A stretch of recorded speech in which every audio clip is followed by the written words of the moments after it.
चलिए शुरू करते हैं। ऑन करने के बाद आपको यहाँ पे 00 दिख रहा है। प्रोग्राम बटन दबा के F1 00 में 7 करना है। 7 करना है। F1 01 में 1 करना है। आपको इनपुट टर्मिनल से चलाना है जब तो उसको 1 करना है। F1 02 में उसे भी 1 करना है। टर्मिनल कमांड के लिए टर्मिनल से ही चलाना है। F1 03 में जो आपकी मैक्सिमम फ्रीक्वेंसी है, जो आप मैक्सिमम फ्रीक्वेंसी आपकी 50 हर्ट्ज़ है, उसके ऊपर आपको चलाना है तो उसको 50 हर्ट्ज़ करेंगे। इंटर के लिए डेटा दबाएंगे।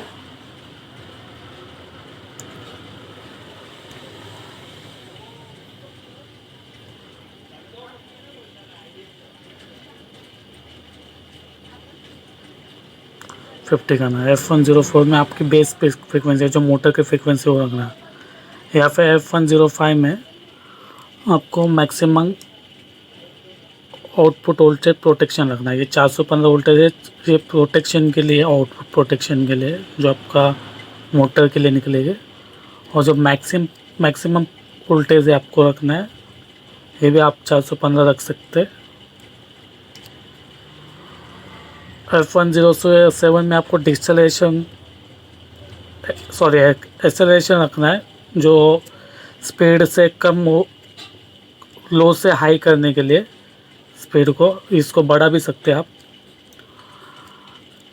F108 में आपको डिसेलेरेशन करना है, इससे कम स्पीड जो होती है उसको धीमे करने के लिए इसका यूज़ होता है डिसेलेरेशन।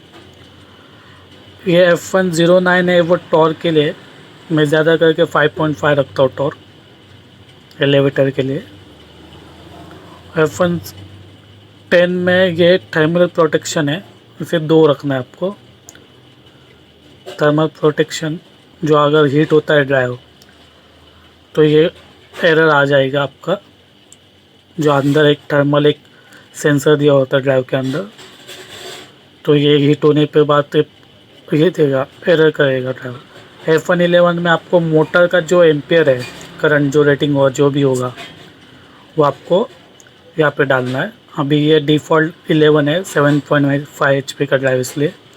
F112 में थर्मल टाइम है, जो थर्मल अभी हमने बताया थर्मल F110 में इसका टाइमिंग है। F114 में आपका डिसेबल रिस्टार्ट है। F115 में आपका हाई फ्रिक्वेंसी लिमिटर, आप 50 के ऊपर आपको लेके जाना ही नहीं है, तो 50 रखना है आपको। F160 में लो फ्रिक्वेंसी आपको 0 ही रखना है वहाँ पे। F120 में ब्रेकिंग रजिस्टर लेवल है, मैं यहाँ पे 0 रखता हूँ। F121 को भी मैं उसको भी 0 ही करता हूँ ज़्यादातर ड्राइव में। F122 में भी मैं उसको 0 करता हूँ, वो भी ब्रेकिंग रजिस्टर लेवल है। F123 में स्टार्ट फ्रीक्वेंसी होल्डिंग टाइम है, उसको भी मैं 0 करता हूँ ज़्यादा करके। F124 जो स्टार्ट फ्रीक्वेंसी है उसको भी मैं 0 करता हूँ, क्योंकि डायरेक्ट चले तो डायरेक्ट चले, लो फ्रीक्वेंसी से नहीं, डायरेक्ट डिक्शनरेशन हम लोगों ने जो रखा है 2.5 वो बेसिस पे चले। F125 को भी मैंने 0 है, वो भी स्टॉप फ्रीक्वेंसी है, वो डायरेक्ट जाके रुके। F126 में आपको साउंड मोटर या कैरियर फ्रीक्वेंसी उसे कहा जाता है, तो उसको आप कम ज़्यादा करने तो आपका मोटर का साउंड है वो चेंज हो जाएगा। F127 में 1 रखना है। F142 में आपको V3F control with sleep combination, ये आपका V3F में जो स्लीप आता है, आप जब भी लिप चलाते हो जो स्लीप भी पाता है या जर्क के लिए, वो पैरामीटर है। अभी हम लोग जाएंगे ई पैरामीटर में, जो इनपुट टर्मिनल के लिए दिया जाता है, उसका सिलेक्शन है। E101 X101 के लिए, E102 वो X2 टर्मिनल के लिए, E103 X3 टर्मिनल के लिए, E03 अपना X3 टर्मिनल के लिए, तो मैं उसको 2 करता हूँ। E04 वो टर्मिनल X4 के लिए उसको मैं 3 करूँगा। मेरे कंट्रोल के लॉजिक के हिसाब से मैं ये सब पैरामीटर डाल रहा हूँ। अभी जाएंगे E20 में।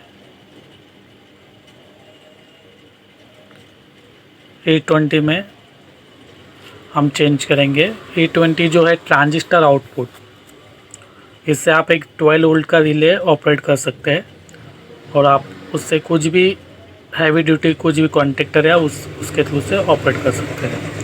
मैं यहाँ से ब्रेक ऑपरेट कर रहा हूँ तो उसको मैं 0 कर रहा हूँ।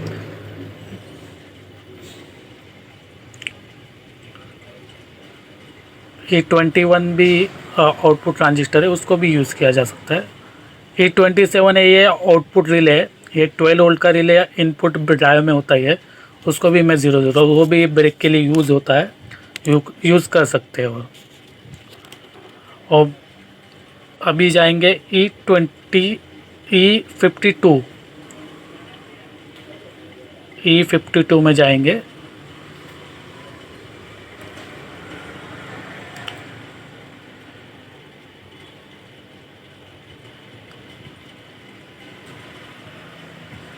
E52 में आप अगर 2 करते हो तो आप फुल मेनू मोड में जाएगा, आप रिटर्न वही पहले पैरामीटर के पास फिर से चले जाओगे।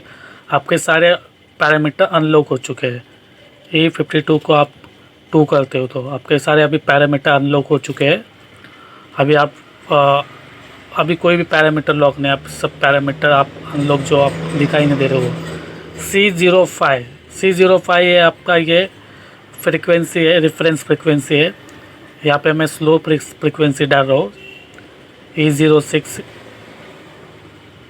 E06 में फ्रिक्वेंसी डाल रहा हूँ, स्लो स्पीड, जो मैं एलिवेटर कंट्रोल पैनिक लॉजिक के हिसाब से।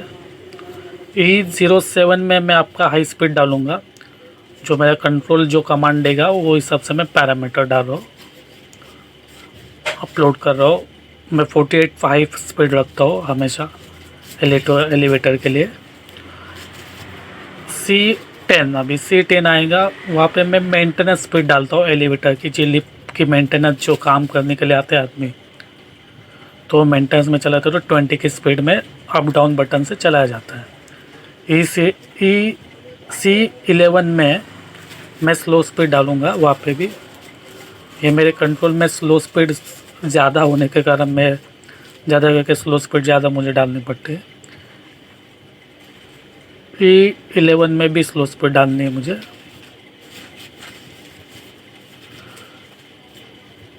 E12 में भी स्लो स्पीड है।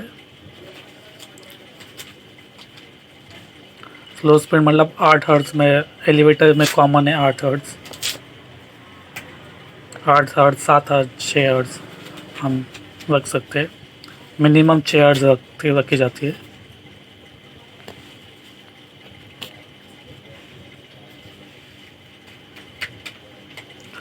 इसमें भी स्लो स्पीड डालूंगा मैं। C15 में भी स्लो स्पीड डालूंगा। C15 में और C18 में ये मेरा इमरजेंसी स्लोइंग के लिए है। ज़्यादा करके जो स्पीड डाली जा रही है जो एलिवेटर में काम आती है वो इमरजेंसी स्लोइंग के लिए। अगर कोई स्लोइंग काम करनी है तो वो स्लो हो जाएगी, वहाँ पे जाके लिफ्ट स्लो हो जाएगी।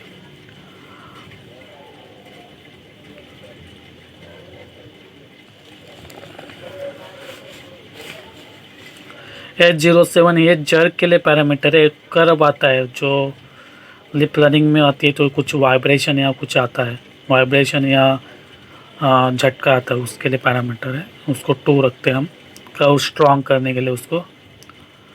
H06 है जो फ़ैन, जो अंदर का फ़ैन है उसको कब ऑपरेट करना है उसके लिए H06 है।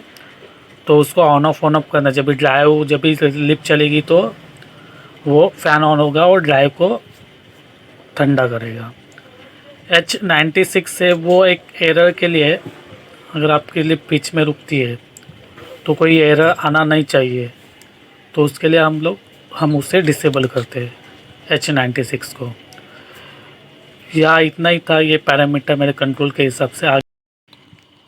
आगे आने वाली वीडियो में रिले कैसे ऑपरेट करना है, ट्रांजिस्टर आउटपुट कैसे यूज़ करना है ड्राइव में, एरर कोड्स के बारे में और अलार्म के बारे में, ये सब जानकारी मैं आपको दूँगा।